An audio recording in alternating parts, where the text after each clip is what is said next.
Marcos 11, del 21 al 25. Dice así: entonces Pedro, acordándose, le dijo: Maestro, mira, la higuera que maldijiste se ha secado. Respondió Jesús y les dijo: tened fe en Dios, porque de cierto os digo que cualquiera que dijera a este monte: quítate y échate en el mar, y no dudar en su corazón, sino que creyere que será hecho lo que dice, lo que diga le será hecho. Por tanto os digo que todo lo que pidiereis orando, creed que lo recibiréis y os vendrá. Y cuando estéis orando, perdonad si tenéis algo contra alguno, para que también vuestro Padre, que está en los cielos, os perdone a vosotros vuestras ofensas. Amén. Bueno, ¿qué tal si tomamos asiento? Es interesante, pero en estos días he estado, predicando el libro de Efesios, pero hay momentos en que me tengo que detener y entrar en otro tema. Y esta semana el Señor me regalaba este tema, y cuando lo recibí, yo dije como, wow, qué importante esto. Pero Señor, ¿será que tú sí quieres que yo predique de esto y no más bien sigo predicando de Efesios? Este texto lo predicamos después. Y empecé a ver lo que sucedía, y más aún cuando llega el viernes, y empiezo a ver todo lo que está sucediendo, y digo como, ok, esto es lo que tú quieres que predique. Antes de leer, de empezar a enseñar, quiero leer esta pequeña frase. Dice: cuando el doctor Parker era joven, un fiel le preguntó: ¿qué hizo Dios por Esteban? Esteban fue el primer mártir en la Biblia, fue el primer hombre que fue apedreado en la Biblia. Y este hombre es un creyente que le está preguntando a su pastor: ¿qué hizo Dios por Esteban? Queriendo decir, Dios debía haberlo salvado de la muerte cruel. Parker contestó noblemente: ¿qué hizo Dios por él? Le dio el poder de orar pidiendo el perdón de aquellos que le apedreaban. Entonces hoy vamos a hablar acerca de cómo nos da Dios el poder en la oración. Dios nos da poder en la oración, pero yo quiero que antes de que empecemos a observar un poquito respecto a eso, miremos a qué tipo de poder se refiere cuando Dios nos habla de que nos da poder en la oración. O sea, ¿qué es eso? ¿Cómo así? ¿A qué se está tratando de referir? ¿En dónde está el poder? ¿Cierto? El poder está en orar, orar, orar. Ahí está el poder. ¿Dónde está el poder? Entonces vamos a mirar, y para mirar yo quiero que ahora empecemos Marcos desde el principio del capítulo 11. Y vamos a mirar un poquito la historia de lo que está sucediendo en Marcos 11. Dice en Marcos 11: cuando se acercaban a Jerusalén, junto a Betfagé y a Betania, frente al monte de los olivos, Jesús envió 2 de sus discípulos. Y voy a parar ahí un momento, ¿listo? Vamos a empezar a observar en todo lo que yo voy a leer, porque lo vamos a hacer rápidamente. Vamos a empezar a observar algo que yo quiero que usted tenga muy en cuenta, y es el corazón de Jesús. Listo, lo que vamos a leer, lo vamos a leer enfocados en el corazón de Jesús. ¿Cómo era el corazón de Jesús? Listo, y dice ahí el versículo 2: y les dijo: id a la aldea que está enfrente de vosotros, y luego que entréis en ella hallaréis un pollino atado, en el cual ningún hombre ha montado. Desatadlo y traedlo, y si alguien os dijere: ¿por qué hacéis eso?, decid que el Señor lo necesita y que luego lo devolverá. Fueron y hallaron el pollino atado afuera a la puerta en el recodo del camino, y lo desataron. Y uno de los que estaban allí les dijeron: ¿qué hacéis desatando el pollino? Ellos entonces les dijeron como Jesús había mandado, y los dejaron. Y trajeron el pollino a Jesús y echaron sobre él sus mantos, y se sentó sobre él. También muchos tendían sus mantos por el camino, y otros cortaban ramas de los árboles y las tendían por el camino. Y los que iban delante y los que venían detrás daban voces diciendo: Hosana, bendito el que viene en el nombre del Señor, bendito el reino de nuestro padre David que viene, Hosana en las alturas.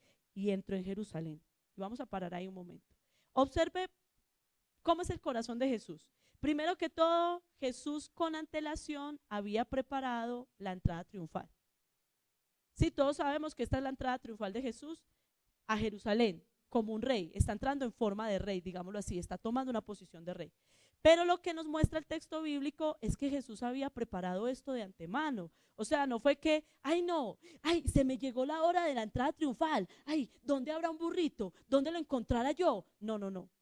Dice que él ya sabía previamente dónde había un pollino, o sea, un burro joven, dónde estaba, y entonces él mandó a sus discípulos y les dijo, vayan y allá van a encontrar el burrito. Y si les preguntan, ustedes les van a decir, no, acuérdense que el Señor habló con ustedes, déjenlo que él lo lleve y ahorita se los traemos. O sea, eso ya estaba hablado, eso ya estaba conversado. Con antelación Jesús ya había previsto que él necesitaba un pollino, es decir, un burro joven, y que nadie hubiese montado. Él quería un burro o él necesitaba un burro que nadie hubiese montado antes, que no estuviese adiestrado, que no hubiese sido cabalgado. Ahora, es interesante que tengamos en cuenta algo. Nosotros a veces hemos pensado que el que Jesús entrara en un burro era señal de humildad, porque el burro es un animal humilde, un animal que no tenía valor, que no tenía importancia. En el tiempo de la Biblia no. En el tiempo de la Biblia los reyes, cuando se montaban en caballo, iban para la guerra. Y cuando se montaban en burro, iban en son de paz. Pero era un animal igual de noble que el caballo. Entonces, cuando Jesús está entrando en burrito, lo que está diciendo es que está entrando como un rey, pero está entrando en son de paz. Ahora, eso es lo que ha hecho Jesús. Él ha preparado de antemano su entrada y entró como un rey en son de paz. Pero Jesús no se extrañó de cómo la gente respondió. ¿Cierto? La gente respondió ¿cómo? Inmediatamente Jesús trae ese burrito con los discípulos, traen el burrito, como que había gente alrededor, los discípulos empiezan a ponerle mantos, empiezan a ponerle cosas, inmediatamente la gente entra en el mismo son, porque la gente sabía ya quién era Jesús, ya eran 3 años de ministerio, ya la gente sabía que Jesús hacía milagros, que Jesús era poderoso, que Jesús no era una persona normal, que Jesús era alguien especial. Y entonces empiezan a tratarlo como ¿qué? Como el rey que ellos anhelaban, como el rey que ellos estaban esperando, como el rey que los iba a salvar, solamente que estaba entrando en Jerusalén como un rey de paz, porque para su pueblo él iba a traer paz, no guerra. Para la guerra era para los de afuera, pero para su pueblo iba a traer paz. Entonces él está entrando así, pero a Jesús no le sorprende eso. Jesús no se sorprende porque le están poniendo ramas, porque le están tirando mantos, porque le están tirando cosas para que él pase. No, a Jesús eso no lo sorprende. Y dice el texto bíblico que la gente empezó a gritar. ¿Y qué gritaban? Hosana al que viene. O sea que ¿cómo veían a Jesús? Como un enviado. Y luego vienen y dicen acerca de el reino de David, versículo 10, bendito el reino de nuestro padre David que viene. O sea que están declarando que él es el Mesías, porque están hablando que viene de David y que viene el reino de David. O sea que están declarando que él es el Mesías. Sin embargo, a Jesús eso no lo sorprende. Piense por un momento, y aquí es donde yo quiero que analice el corazón de Jesús. El estado de ánimo de Jesús cambió. El estado de ánimo de Jesús se vio impresionado, según el texto bíblico. Mire, según el texto bíblico, dice el versículo 11, y entró en Jerusalén y en el templo, y habiendo mirado alrededor todas las cosas, como ya anochecía, se fue a Betania con los 12. Piense por un momento. ¿Qué hizo Jesús? Acaba de entrar como un rey, entra en Jerusalén, luego llega al templo. ¿Y qué hace Jesús en el templo? No está esperando un banquete, no está esperando una celebración, sino que ¿qué hace? Simplemente entra y mira todo lo que está ahí. ¿Qué está mirando Jesús? ¿Qué está mirando Jesús? ¿Qué está observando Jesús? Ya está anocheciendo. ¿Qué está observando Jesús en el templo? Ahora, entonces, ¿cómo es el corazón de Jesús? Es un corazón que sabe que le está dando cumplimiento a una profecía. Porque ¿qué dice Zacarías 9:9? Estaba profetizado que él iba a entrar en un pollino humilde y cabalgando. Entonces, ¿qué está haciendo Jesús? ¿Qué hay en el corazón de Jesús? Simplemente la decisión de obedecer una instrucción de parte del Padre para cumplir con una profecía. Simplemente está cumpliendo lo que ya estaba escrito. Está obedeciendo las instrucciones del Padre. No se está dejando afectar por la gente. Pero en cambio, 2 cosas que hace Jesús. Vuelvo y la repito. Se queda mirando todo y no se queda a dormir en Jerusalén. Él vuelve y sale de Jerusalén. Y dice que se va de nuevo a Betania. Betania quedaba más o menos a 1 kilómetro de Jerusalén. ¿Por qué podemos saber eso? Porque el día de reposo era una ley que nadie podía caminar más de 1 kilómetro. Y por eso la gente se podía mover en el día de reposo hasta Betania. Entonces por eso sabemos que quedaba más o menos a 1 kilómetro. Aunque aquí no estamos hablando de que era día de reposo. Les estoy contando es porque esa era la distancia habilitada. Más o menos quedaba 1 kilómetro. Y cuando uno se pone a mirar cuánto se demora caminando 1 kilómetro, pues yo le he hecho esa pregunta a Jesús que vive por la entrada del zancudo. Y me dice 1 hora. Pero Jesús, que entró en pollino, cabalgando como un rey, ahora decide irse caminando hasta la casa porque no se quiere quedar en Jerusalén. ¿Qué está observando Jesús? ¿Qué hay en el corazón de Jesús? Entonces, vamos a seguir leyendo. Versículo 12.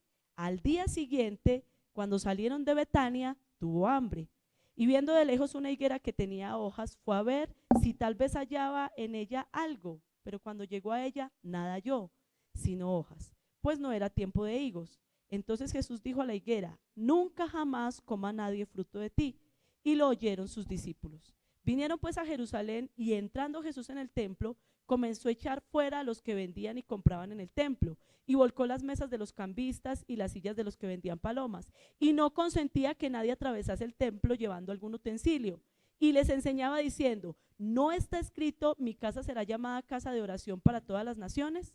Mas vosotros la habéis hecho cueva de ladrones. Y lo oyeron los escribas y los principales sacerdotes, y buscaban cómo matarle, porque le tenían miedo, por cuanto todo el pueblo estaba admirado de su doctrina. Pero al llegar la noche, Jesús salió de la ciudad. Segundo round. Listo, ya sabemos qué pasó el primer día de esta historia. La entrada triunfal de Jesús a Jerusalén como un rey. Pero ahora estamos viendo que Jesús entra de nuevo a Jerusalén, pero entra de una manera diferente. Ahora Jesús está entrando como podríamos decir, juez. ¿Por qué? Porque entra a evaluar lo que se está moviendo en el templo. Ya acá vemos en cuenta que estaba mirando Jesús por la noche.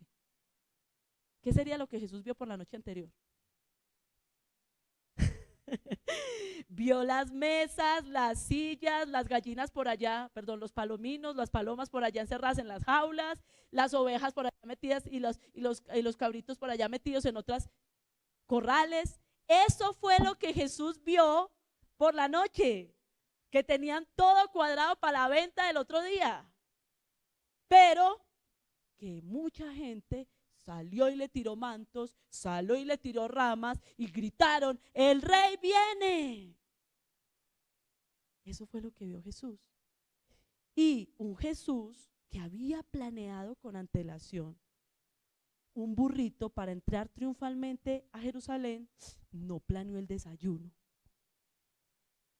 Él no cuadró el hotel donde iba a desayunar. ¿Sería que a Jesús se le chispoteó el desayuno?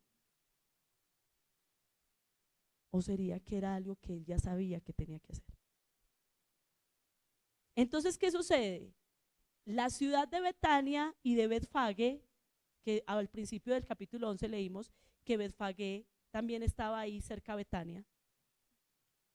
Betfagé significa ciudad de higos. Lo que más había en Betfagé eran higueras. Y obviamente usted podía encontrarse una higuera en cualquier parte. Y como yo prediqué hace algún tiempo, era posible encontrar frutos chiquitos, retoñitos de higos en esa época.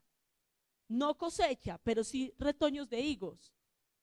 Y Jesús llegó exactamente a un árbol de higuera que no tenía nada, que no tenía ni un cogollito, que no tenía nada. Y llega hasta este lugar y volvamos otra vez. Yo quiero que volvamos a hacer la misma pregunta: ¿cuál era el corazón de Jesús? Y desde esa posición Jesús va hacia esa higuera y como un juez hace una declaración sobre la higuera. Como un juez que dice: nunca, jamás coma nadie de ti.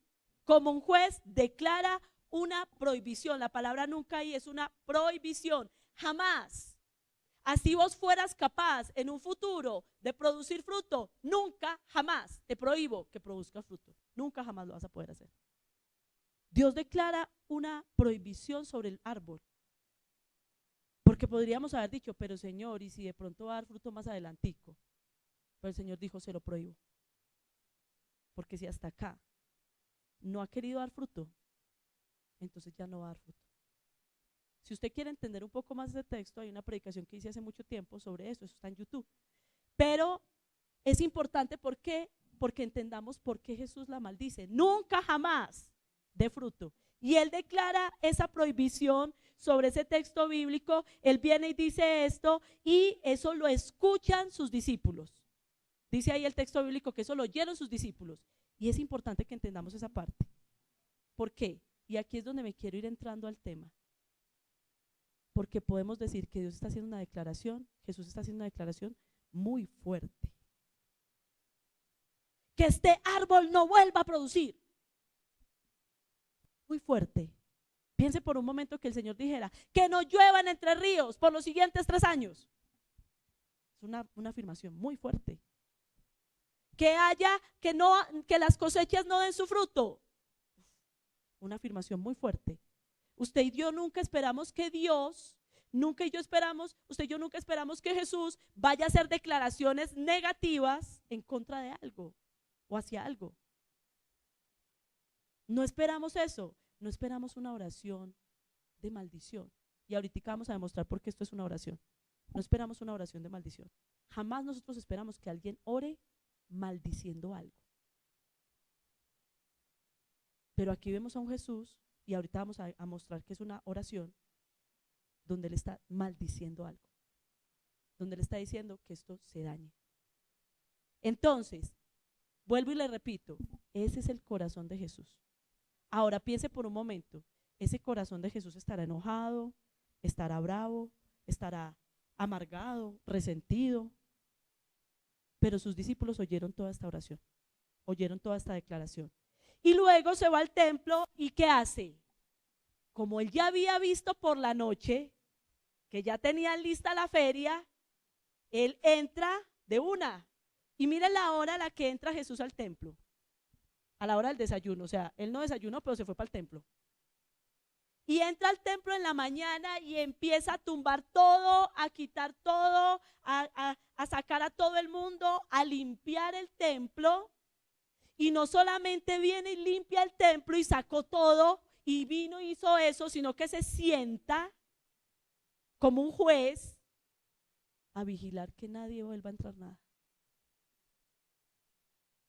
Él no solamente limpió el templo, él se quedó ahí todo el día.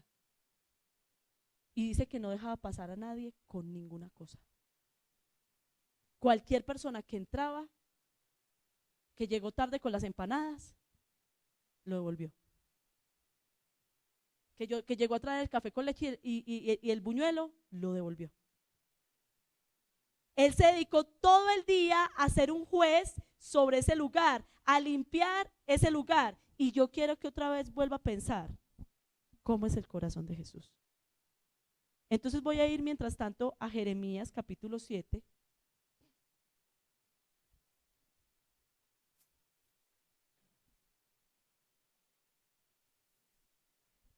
Voy a leerlo en esta versión, en Jeremías capítulo 7, voy a leer desde el versículo 2. Y dice de la siguiente forma, y yo quiero que piense, vuelvo y le repito, Jesús maldijo un árbol. Y Jesús ahora está parado limpiando un templo, como un juez. Y yo quiero que usted escuche esto. Párate a la entrada de la casa del Señor y desde allí proclama este mensaje. Escuchen la palabra del Señor todos ustedes, habitantes de Judá, que entran por estas puertas para adorar al Señor. Así dice el Señor Todopoderoso, el Dios de Israel.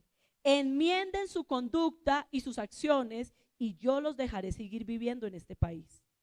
No confíen en estas palabras engañosas que repiten. Este es el templo del Señor, el templo del Señor, el templo del Señor.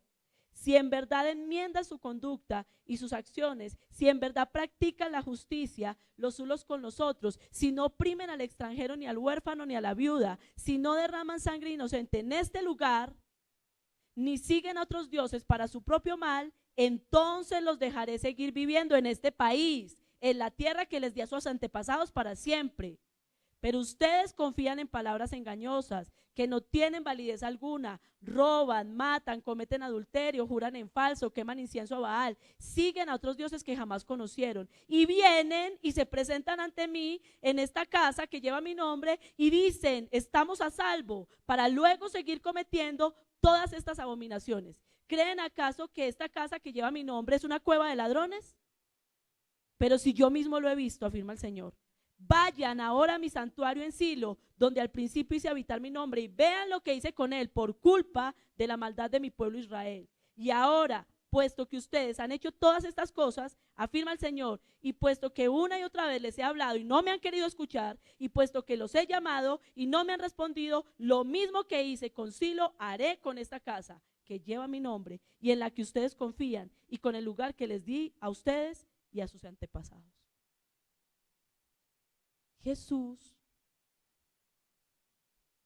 Jesús, en pocas palabras, está parado en el templo diciendo exactamente lo mismo. Yo voy a destruir este templo y yo voy a sacarlos de este país porque ustedes no se quieren convertir a mí. Pero piensen por un momento, ¿cómo está el corazón de Jesús? Usted lo ve que, mejor dicho, está envenenado, está, mejor dicho, amargado, porque es que hoy vemos, al día anterior vimos a un Jesús entrando y al día siguiente estamos viendo a un Jesús entrar. ¿Cómo está el corazón de Jesús? ¿El corazón de Jesús es emocionalista? ¿El corazón de Jesús es impulsivo? ¿El corazón de Jesús es resentido, rencoroso? ¿El corazón de Jesús actúa a la carrera? No. En el segundo día vemos a Jesús una vez más cumpliendo una profecía. En el segundo día vemos a Jesús actuando con la autoridad de un enviado. En el segundo día vemos a Jesús haciendo respetar al Padre. En el segundo día vemos a un Jesús que tampoco le afecta a la gente. Porque empiezan los escribas y fariseos, tenemos que matar a este desgraciado, como hiciéramos, pero le tienen miedo. Y la demás gente, ¡ay! Cómo predica bonito, ¡ay! Cómo habla de lindo, pero aquí estaban vendiendo.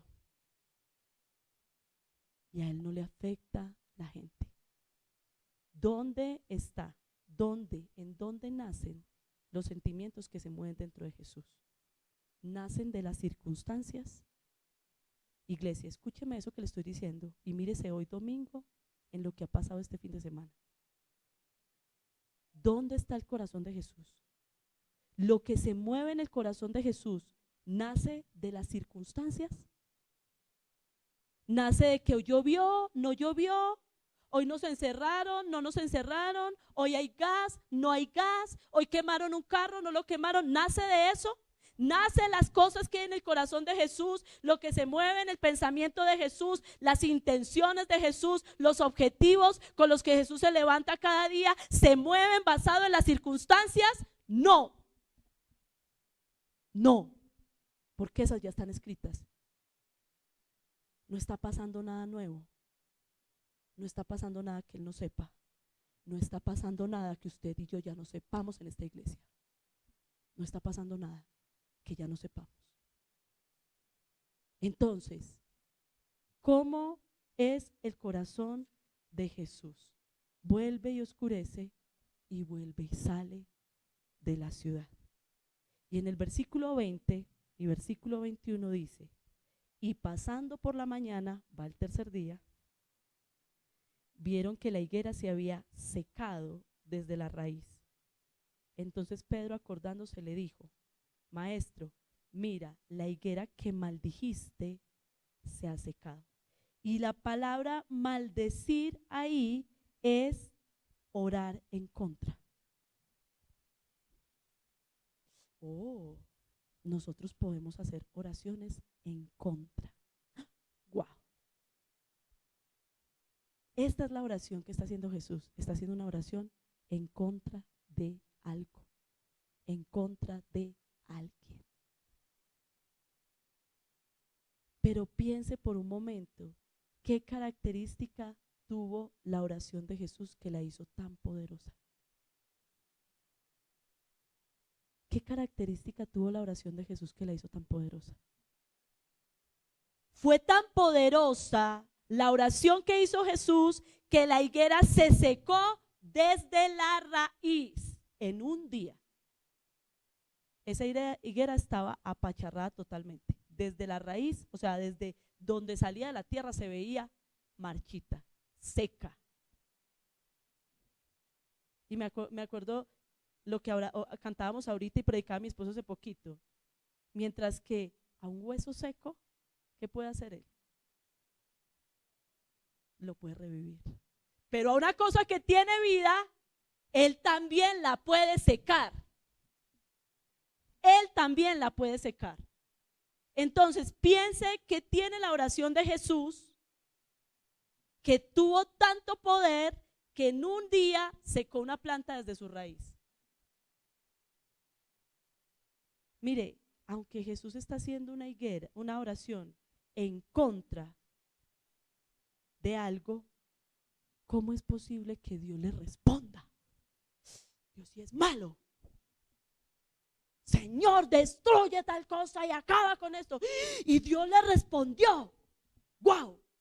No, terrible. ¿Cómo usted y yo como cristianos podemos hacer oraciones pidiendo destrucción, pidiendo que se derriben cosas, pidiendo que caigan cosas y Dios te va a responder y me va a responder? ¡Wow! ¿Cómo? ¿Cómo está el corazón de Jesús?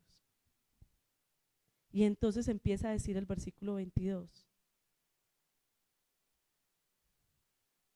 Respondiendo Jesús les dijo: tened fe en Dios. Porque de cierto os digo que cualquiera que dijera a este monte, quítate y échate en el mar, y no dudar en su corazón, sino creyere que será hecho lo que dice, lo que diga les hará hecho. Por tanto os digo que todo lo que pidiereis orando, creed que lo recibiréis y os vendrá. Mire, en muchas ocasiones necesitaremos orar para que Dios traiga juicio. En muchas ocasiones tenemos que hacer eso. Necesitaremos orar para que Dios traiga juicio. Pero también en otras ocasiones necesitaremos orar para que Dios castigue. Sí, pero el corazón es de vital importancia en el tipo de oración que estemos haciendo. Porque lo que yo les mostré ahorita en el corazón de Dios o en el corazón de Jesús es que Jesús nunca se sintió grande porque fue declarado enviado o Mesías o porque era admirado. Tampoco se sintió devastado porque las mismas personas que lo exaltaban ya no lo respetaban y ahora querían matarlo. Jamás se sintió cargado, ni lleno de ira, ni de rencor, ni de frustración, ni deseos de venganza, porque él solamente estaba fundamentado en el Padre. ¿Sabe cuál es el problema de las oraciones de nosotros? De que vienen cargadas. Mire, a veces las oraciones suyas y mías con nuestro esposo vienen cargadas de enojo y de dolor. Con nuestros hijos vienen cargadas de eso. Con nuestros patrones o con los que nos dan trabajo cuando somos independientes, vienen cargadas de eso. Muchas veces nuestras oraciones hacia nuestro alcalde o hacia nuestros gobernadores vienen cargadas de eso. Muchas veces nuestras oraciones respecto a todo esto que está sucediendo a nivel político y al gobierno de Colombia viene cargado de eso. Muchas veces nuestras oraciones hacia la iglesia y hacia un pastor vienen cargadas de eso. Muchas veces las oraciones que hacemos hacia un ministerio que tenemos, que estamos realizando, viene cargado de eso. ¿Usted cree que esa oración tiene poder? Entonces yo le quiero hablar a usted de cuatro claves para tener una oración poderosa. Y sobre todo cuando hay que orar maldiciendo y declarando castigo. Primera clave, la dice 3 veces en los 3 versículos: crea. Porque es que mire, en estos días, vuelvo y repito, mi esposo decía en la predicación: háblele al espíritu y diga: el espíritu de los 4 vientos, dele vida a los huesos secos. Mande al espíritu. Wow. Y ahora el Señor le está diciendo: mande, que venga juicio, pero crea. Crea. Y mire, el creer, el estar convencidos, el tener confianza en Dios en todo esto que está pasando, porque hay creer, es eso, tener confianza en Dios. Tener confianza en Dios en todo esto que está pasando es indispensable.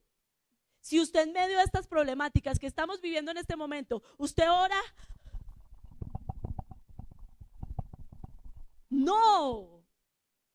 Usted tiene que orar con seguridad, usted tiene que orar con certeza, usted tiene que orar con convicción, porque usted está poniendo su fe en Dios. Usted no está teniendo su fe en el gobierno. Ahorita hablamos de eso en la oración. Usted no está teniendo su fe en la policía. Usted tampoco está poniendo su fe en sus finanzas. Es que no sirve.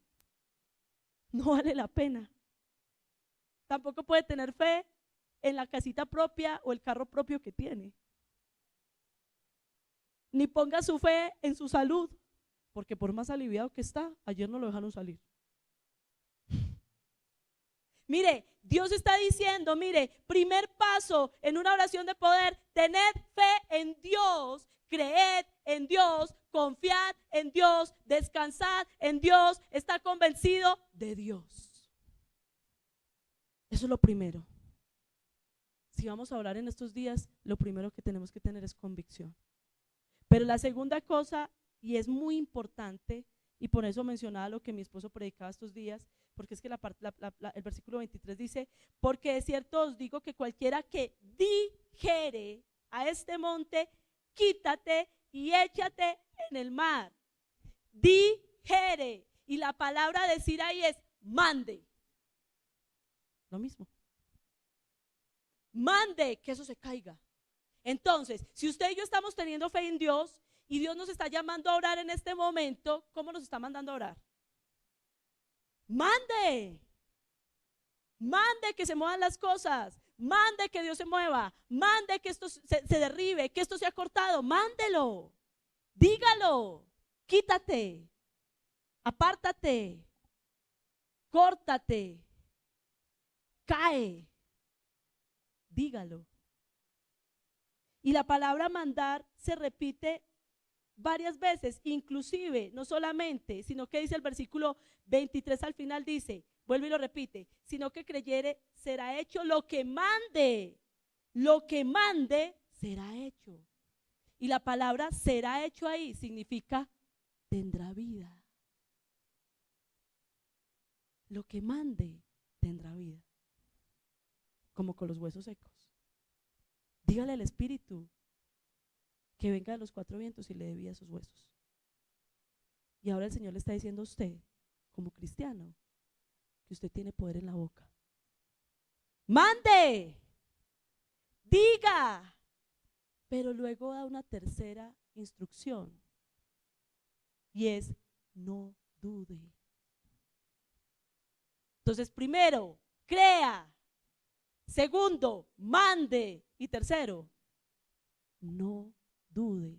Y mire, la palabra dudar ahí me llama la atención y me impacta mucho, porque no es falta de fe. ¿Cierto? Uno podría decir que es lo contrario a creer. Creer es tener fe, confianza en Dios. Y dudar es no creer o no tener confianza en Dios. Pero ahí la palabra dudar no significa eso. La palabra dudar ahí viene de un término que se llama diacrino. Crino es justicia, tiene que ver con justicia, la palabra crino. Diacrino, juzgar, separar. Entonces, cuando está diciendo no dude, se está refiriendo a cuando usted y yo empezamos en la mente: ¿será que sí? ¿Será que no? Ay, Señor, ¿será que esa oración está siendo muy fuerte? Ay, ¿será que yo estoy orando muy horrible, Señor? ¿Será que es que yo me estoy dejando llevar es por mis impulsos? ¿Será que es que yo estoy desenojado con tal persona? ¿Será que es que, no, Señor? ¿Será que es que estoy discriminando? No. Por eso es que es tan importante su corazón a la hora de orar. Porque si usted ya tiene su corazón limpio, yo no tengo nada personal en contra de las autodefensas. Tampoco tengo nada personal en contra de la policía. Ni tengo nada personal en contra del gobierno. Y tampoco contra Otoniel. Yo tengo todo personal en contra de todos los principados y potestades de muerte y destrucción que se están moviendo en este lugar, en este momento a nivel espiritual. Y tengo todo en contra de toda la dureza espiritual que está haciendo que un pueblo colombiano que está haciendo que Dios esté permitiendo reprensión sobre esta nación. Entonces yo oro, pero también oro con la certeza de que Dios está diciendo que estamos en los últimos tiempos y que solamente el que persevere hasta el fin será salvo. Entonces tengo que orar con esa certeza diciendo, Señor, derribe todo esto y denos más tiempecito porque tenemos que seguir predicando para que todo el que conozca pueda ser salvo. Yo tengo que orar sin titubear, entendiendo, Señor, en el nombre de Jesús, corta esto porque necesitamos seguir trabajando en tu obra. Yo puedo orar sin titubear, sin empezar a pensar, ¿será que estoy orando bien o estoy orando mal? No, yo no estoy orando enojado con nadie. Yo estoy orando de una forma que necesito que sea así, porque la voluntad de Dios es esa. Y le quiero contar algo, mi oración este fin de semana no ha sido que esto se quite. Cada vez que vienen situaciones como estas, yo no oro porque eso se quite. Yo oro porque el pueblo colombiano comprendamos que tenemos que volvernos a Dios y arrepentirnos de nuestros pecados. Esa es la oración que yo hago. Y que el pueblo cristiano entienda que también debe dejar de estar entretenido y predique más el evangelio. Eso es lo que yo oro, porque la palabra de Dios dice en Proverbios capítulo 16 que cuando uno está de acuerdo a Dios, conforme a la voluntad de Dios, está actuando correctamente ante Dios, aún a nuestros enemigos pone a nuestro favor. O sea que si nuestros enemigos no están a nuestro favor, hay algo que estamos haciendo mal. Entonces yo no oro para que esto se corte, yo oro para que nosotros cambiemos, porque hay algo que estamos haciendo mal. Y yo puedo orar con toda seguridad en eso. Quítate y Dios lo hará, porque no dudo, porque sé que estoy pidiendo conforme a la voluntad de Dios. Entonces ese es el tercer punto, pero el cuarto punto, y es con el que quise empezar respecto al corazón de Jesús, es que dice el versículo 25, y cuando estés orando, perdonad si tenéis algo contra alguno. Mire, ¿cómo tenemos que orar? Con un corazón que suelta, con un corazón que perdona. Y me gusta mucho porque dice, y cuando estés orando, o sea, la oración en nosotros en este momento tiene que ser una permanente, una constante. Estés orando, cuando te estaciones a orar, cuando perseveres en la oración, está constantemente examinando cómo está tu corazón. Cuando estés orando, revisa qué tienes en tu corazón. Y si tienes algo que perdonar, suéltalo, porque si no, te va a estorbar tu oración. Si usted lee Mateo capítulo 18, habla exactamente de lo mismo. Cuando dos personas están en rencillas, dice, lo que usted ate en la tierra será atado en el cielo. Lo que usted desate en la tierra será desatado en los cielos. Por eso, si dos o tres, si dos se ponen de acuerdo para pedir algo, va a ser. ¿Qué está diciendo? Reconcíliese, no esté enojado, no esté cargado, perdone para que haya unidad y en la unidad la oración sea respondida. Es indispensable. Yo puedo tener mucha fe, puedo tener mucha autoridad para mandar Y puedo no dudar, pero si no perdono, eso va a estorbar mi oración. Y lo que usted y yo menos debemos de tener en este momento, en las situaciones que estamos viviendo, es estar cargados contra estas situaciones y contra las personas que están detrás de estas situaciones. Es lo menos que tenemos que estar haciendo. Porque créame, nosotros somos culpables de lo que está pasando. Nuestra falta de arrepentimiento y conversión a Dios tiene la culpa de lo que está pasando en este momento. Y le voy a decir una cosa más. Y nuestra falta de conversión a Cristo nos está llevando a educar generaciones corruptas.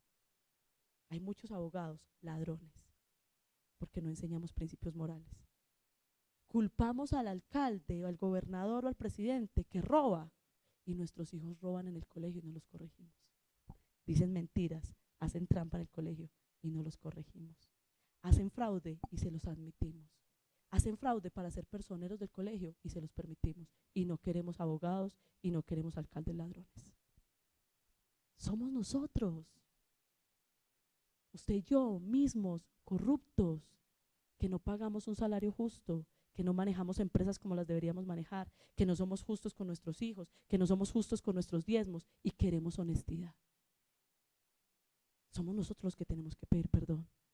Somos nosotros los que tenemos que entender que no tenemos que cargarnos con otros, sino que tenemos que orar con un corazón limpio para que Dios nos escuche las oraciones.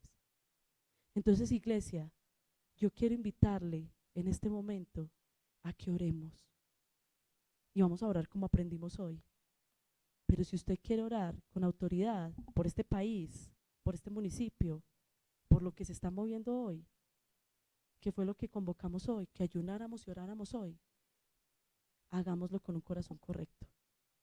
Y yo le quiero invitar que si usted tiene un corazón no correcto, entonces en este momento le pida perdón a Dios primero. Porque dice ahí, perdonad para que vuestro Padre os pueda perdonar vuestras ofensas, porque vosotros también me habéis ofendido. Yo no te estoy dando autoridad en la oración porque no me ofendás.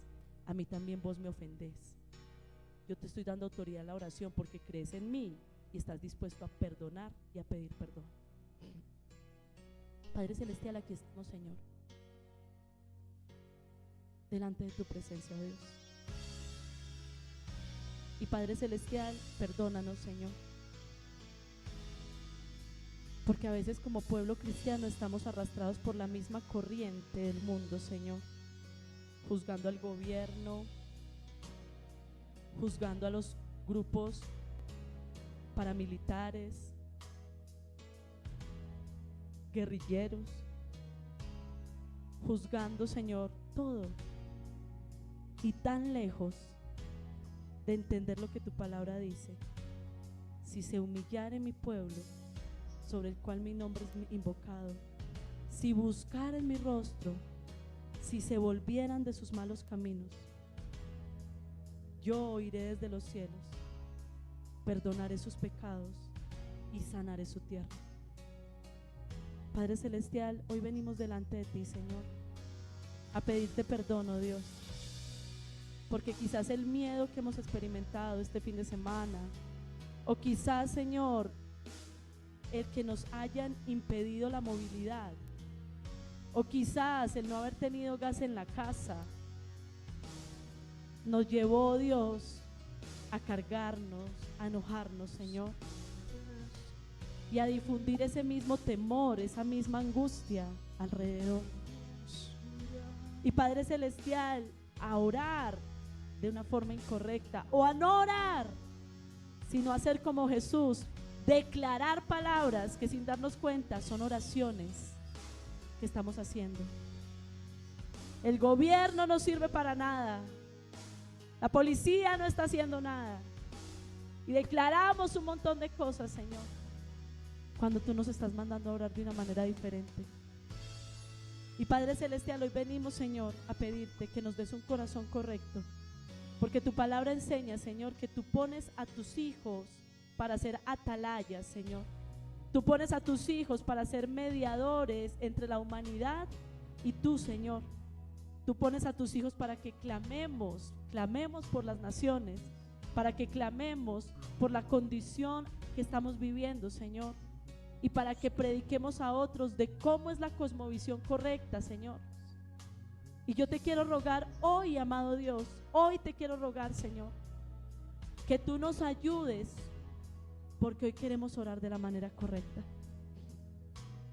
Y yo te quiero invitar ahora que tú has pedido perdón.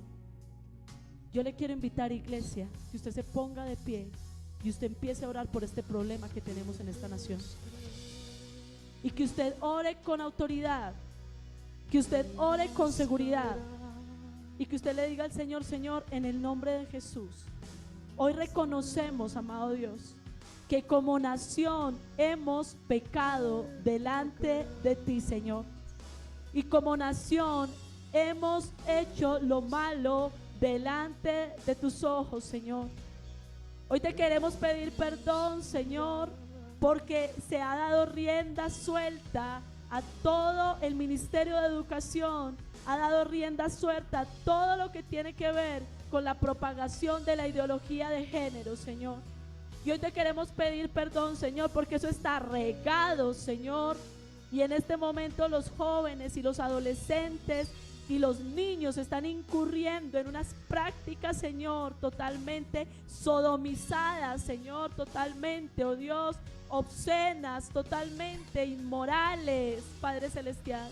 Te queremos pedir perdón, Señor, hoy, porque Padre Celestial, hemos aprobado, Señor, el aborto, amado Dios, porque el pueblo colombiano ha dicho que no quiere que la iglesia, que no quiere que el conocimiento de Dios se meta en sus úteros y les diga qué pueden hacer y qué no pueden hacer, Padre Celestial. Te pedimos perdón, Señor, por el asesinato, Padre Celestial. Te pedimos perdón, Señor, por la corrupción que ha invadido, Señor, los altos mandos del gobierno, amado Dios, pero que está aún regado hasta las pequeñas lugares, instituciones más pequeñas. Está regada esa corrupción, Señor. Te pedimos hoy perdón por la avaricia, te pedimos perdón por la codicia, te pedimos perdón porque nosotros mismos hacemos negocios ilegales, tratamos de saltar el IVA porque está muy caro, Señor.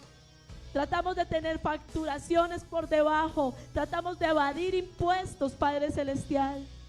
Hoy te pedimos perdón por la inmoralidad, te pedimos perdón por la corrupción, Señor. Te pedimos perdón por la deshonestidad, por la falta, Señor, de honradez, Padre Celestial. Hoy te pedimos perdón por la mentira, Señor. Hoy te pedimos perdón, Padre Celestial, porque somos indiferentes, Señor, porque escogemos políticos por conveniencia, Señor, porque votamos por conveniencia, Padre Celestial. Hoy te pedimos perdón, Señor, por la falta, Padre Celestial, de lealtad a tus principios. Hoy te pedimos perdón por los políticos que están introduciendo brujería y hechicería, Señor, en sus gobiernos, Padre. Hoy te pedimos perdón por toda la brujería y la hechicería que se está moviendo, Señor, en los altos mandos, Señor. Hoy te pedimos perdón, Padre Celestial, porque Estados Unidos, Señor, ha aprobado, oh Dios, como un asesor, Señor, a una persona travesti, a una persona, Señor, que es transexual, Padre Celestial. Hoy te pedimos perdón por todos esos pecados, Señor. Hoy te pedimos perdón, oh Dios, porque como pueblo cristiano no estamos llevando tu evangelio, Señor, porque pareciera que más fácil el mundo nos está convirtiendo a nosotros que nosotros al mundo, Señor. Hoy te pedimos perdón, Señor, por el resentimiento, por la amargura, por la contienda de la misma iglesia. Hoy te pedimos perdón, Señor, por no valorar tu nombre, oh Dios. Hoy te pedimos perdón porque nos has sacado, Señor, del lodo cenagoso. No éramos nadie, no teníamos nada. Tú nos has dado un nombre, Señor, y hemos, oh Dios, renegado de ti y hemos sido infieles espiritualmente, Padre. Y no te buscamos primero a ti, sino que buscamos primero la plata, Señor. Hoy te pedimos perdón, oh Dios, y te pedimos, Señor, que tú en tu misericordia, oh Dios, tú derribes, amado Dios, todas estas cosas que se están levantando, Señor. Si hayas arrepentimiento en nuestros corazones, sana nuestra tierra, Señor. Si hayas arrepentimiento en nuestros corazones, sana nuestra tierra, Señor. Tenemos que darte gracias porque nos has protegido, Señor. Pero hay muchas personas que están sufriendo. Hay personas que han muerto este fin de semana, Señor. Y te queremos pedir, sana nuestra tierra, porque la sangre que ha sido derramada de forma inocente clama desde la tierra pidiendo justicia, Señor.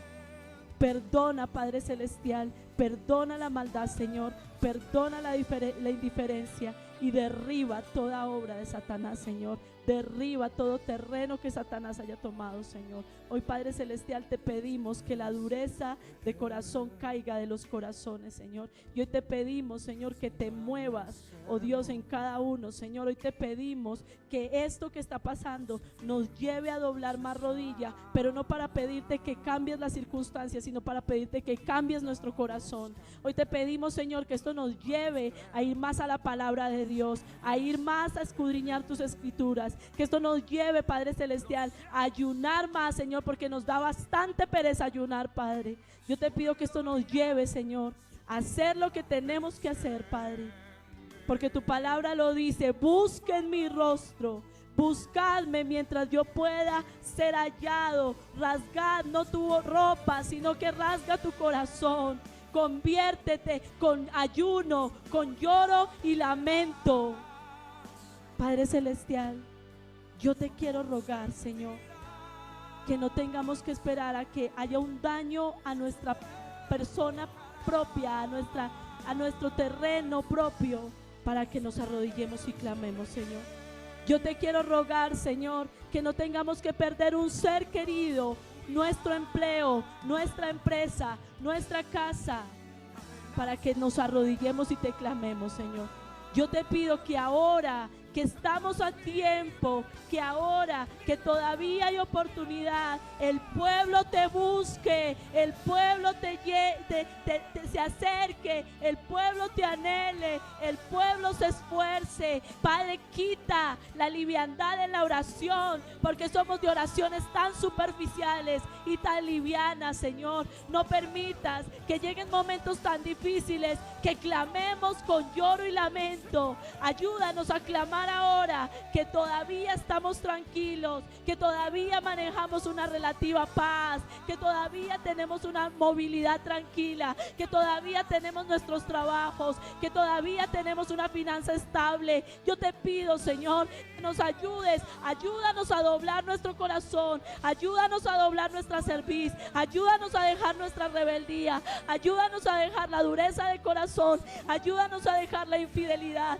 ayúdanos, Señor.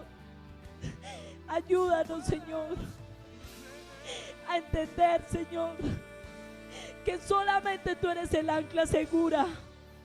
Ayúdanos a entender que aunque no te veamos, tú eres real y verdadero. Tú no fallas, Señor. La sociedad falla, pero tú no fallas, Señor. Ayúdanos, Señor, a que nuestro corazón se ablande y entendamos que ya no podemos seguir diciendo: no, yo hoy no saqué tiempo para orar porque estoy bien, porque entonces nos vas a llevar a estar mal para que te oremos, Señor. Danos humildad, Señor, yo te pido. Danos humildad, Señor. Danos un corazón correcto. Perdona tanta dureza, perdona tanta indiferencia. Perdona, Señor, perdona. Porque tu voluntad es buena y tu palabra dice: puesto delante de ti la vida y la bendición, la muerte y la maldición. Escoge qué quieres tú. Y si hoy estamos viendo muerte y maldición, significa que estamos escogiendo mal, Señor. Significa que hay algo que estamos haciendo mal. Ayúdanos, Señor. Hoy venimos con fe, Señor, a orarte, Dios, que todas estas cosas caigan. Y como Esteban, Señor, oró: perdónalos porque no saben lo que están haciendo. Nosotros te oramos, Señor, perdónalos, oh Dios, perdona a esta gente que está haciendo maldad, Señor, y abre sus ojos para que te conozcan. Abre sus ojos para que te crean, para que sus corazones dejen de estar endurecidos, Señor, y se vuelvan a ti, oh Dios. Muéstrale, Señor, allí donde están, lo vana y vacía que es su vida, Señor. Yo te pido en el nombre de Jesús que a estos grupos que están en contra del orden público, tú les muestres lo vana y vacía que está sus vidas, lo desahuciada que está su vida, lo cansada y agotante que es ese estilo de vida, Señor. Yo te pido, Padre Celestial, que tú les hagas sentir dolor, Señor, por la sangre que están derramando, Señor, y que sus conciencias les acusen, Señor, para que se vuelvan, oh Dios, y se doblen a ti. Pero yo también te pido que los libertes, porque muchos de ellos han sido formados en ese estilo de vida desde pequeñitos, Señor, y no han conocido otro estilo de vida que eso, que la muerte, que el asesinato, que las drogas. Dios, yo te pido, sánalos, Señor, restáuralos, Señor, porque tú, Señor, tu voluntad es la salvación, no que el mundo se pierda, Dios. Dale sabiduría al gobierno, Señor, dale prudencia, Dios. Y a aquellos, Señor, en medio del gobierno que se están levantando para querer hacer las cosas bien hechas, cúbrelos, Señor, protégelos, rodéalos, dales fuerza, porque es muy difícil, Señor, tratar de hacer las cosas bien en el gobierno, en medio de tanta corrupción. Ayúdalos, amado Dios, revístelos de nueva fuerza, pon ángeles que acampen alrededor de ellos y los defiendan, Señor. Obra con tu espíritu, fortalece, Señor, las fuerzas de la policía, del ejército, Dios, porque debe ser muy angustiante. Uno, Señor, es poner su vida, Padre Celestial, para ayudar a una nación, Señor. Dale fortaleza a los soldados, dale fortaleza a las fuerzas armadas, Señor, dale fortaleza a los policías, Señor. Cúbrelos, guárdalos, Señor, protégelos, porque ellos también tienen familia, Señor, porque ellos también tienen miedo, Señor. Guarda, Señor, a estas personas y ayúdales, Dios, porque ¿a quién iremos, Señor? Aquí estamos, oh Dios, delante de tu presencia, clamándote, Señor, y pidiéndote, Señor, ayúdanos. No nos dejes de delante de ti, Señor. No quites de nosotros tu Espíritu Santo, Dios. Aquieta nuestro corazón, aquieta nuestra vida, Señor. Aquíétanos en ti, oh Dios. Y si de alguna manera algunos acá tienen temor, oro como oraba ahora, Señor. Si de alguna manera algunos aquí, Señor, lo que ha pasado este fin de semana les ha traído crisis en algún momento, en alguna forma a nivel económico, les ha limitado, Dios. Direcciónales, Señor, pero también provee, Dios, porque tú eres grande y misericordioso, Señor, y suples para lo que hace falta, Dios. Hoy te pedimos, Señor, sana nuestra tierra, Dios, sana nuestra tierra, porque pueden, Señor, quizás limitarnos la movilidad, pero no nuestra boca, Señor. Podemos seguir clamando, Señor, podemos seguir orando, podemos seguir intercediendo, Señor. Y hoy te pedimos, Señor, sana nuestra tierra.